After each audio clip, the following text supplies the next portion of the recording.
দুটো ডিমকে একসাথে দিয়ে ফেটিয়ে নিয়ে পেঁয়াজ কুচিয়ে ভেজে নিচ্ছি। দুটো ডিম কার মুখে দেবো আমাদের মধ্যবিত্ত সংসারে, তাই ভেজে নিয়ে সবাইকে দেবো, পিস করে কেটে দেওয়া যায়।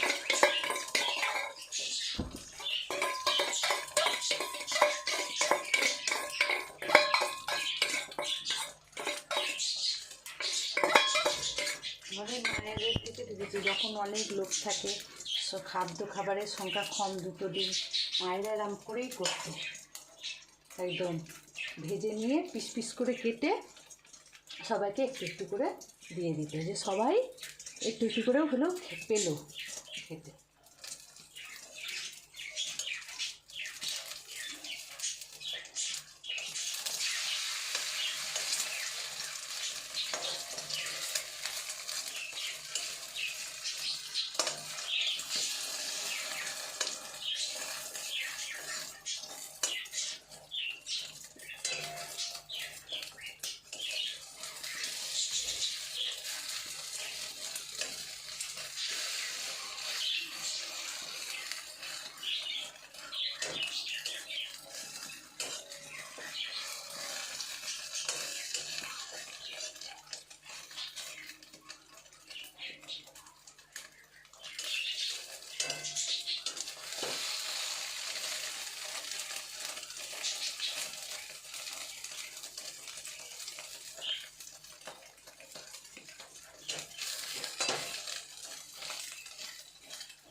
দেখো ডিমটা কত মোটা হয়েছে, আবার বড়ও হয়েছে, ভালো মতন একদম 4টে পিস করা যাবে, তাই কারোর কোনো অসুবিধা হবে না।